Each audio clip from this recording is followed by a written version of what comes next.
You listening Mahesh Bhatt first episode. अंधकारमय आकाश भयानक गर्जना और चमकती बिजली से भरा हुआ था। बिजली चमकने पर घने काले बादल पल भर के लिए सफेद दिखते और बिजली के बिना फिर से अपने असली रूप डरावने और काले घने बादलों के रूप में दिखाई देते। कुछ देर बाद उस गरज और चमकती बिजली के साथ हल्की बारिश भी शुरू हो गई। धीरे धीरे बढ़ती बारिश से भीगते हुए उस योद्धा की तलवार पर पिछले युद्ध के खून के धब्बे बारिश की बूंदों से धुलने लगे। वह योद्धा बारिश में भीगते हुए अपनी आंखें घुमाकर पहाड़ के नीचे की ओर देखता है। वहां से कुछ दुश्मन हथियार लेकर उसकी ओर बढ़ रहे हैं। उसने सिर घुमाकर अपनी पीठ के पीछे पहाड़ी की गुफा में देखा, जहां उसका सुल्तान गंभीर रूप से घायल होकर दर्द से कराह रहा था और बारिश के कारण धुंधला सा दिख रहा था। उसके मन में एक ही विचार था, किसी भी कीमत पर अपने महाराज की रक्षा करनी है। लेकिन अकेला योद्धा इतने दुश्मनों का सामना कर पाएगा या नहीं, यह सोचकर उसके मन में संदेह था। फिर भी अपने सुल्तान की रक्षा करने का साहस जुटाकर उसने दोनों हाथ फैलाए, चमकते आसमान की ओर देखा और पल भर के लिए आंखें बंद करके जोर से चिल्लाया, श्री कृष्णा। तुरंत कहीं से बिजली गिरने जैसी आवाज आई, लेकिन वह बिना डरे खड़ा रहा और कहा, मेरा कर्तव्य है मेरे सुल्तान को बचाना।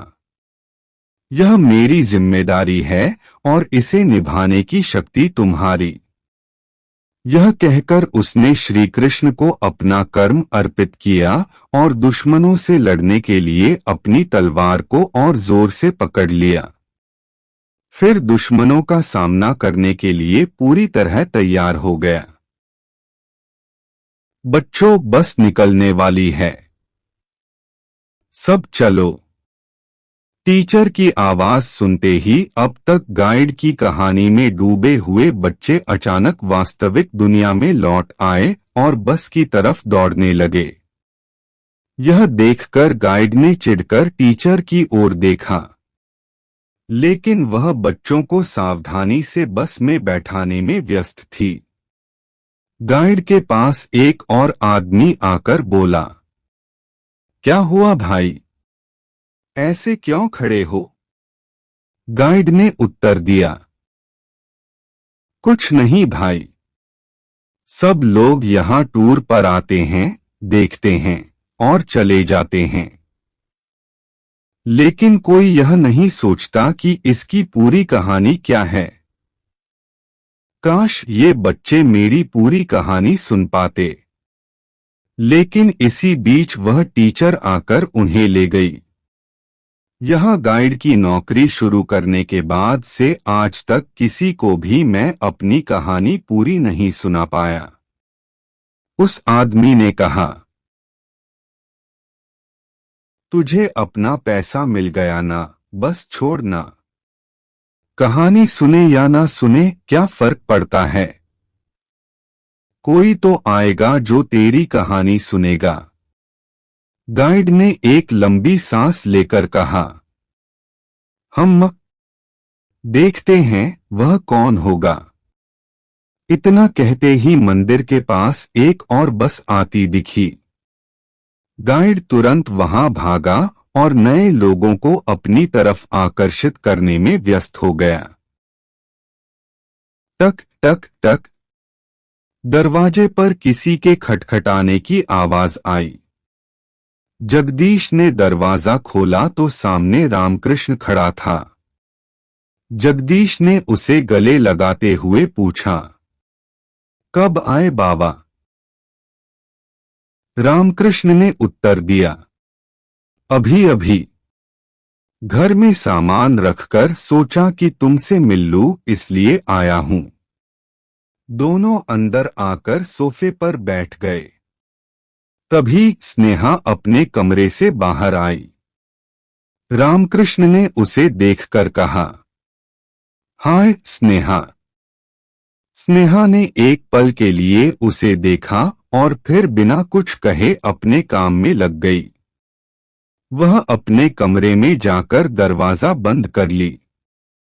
रामकृष्ण ने हल्के से सिर हिलाया और सोचा अभी भी नहीं बदली, फिर जगदीश से इधर उधर की बातें करके अपने घर लौट गया।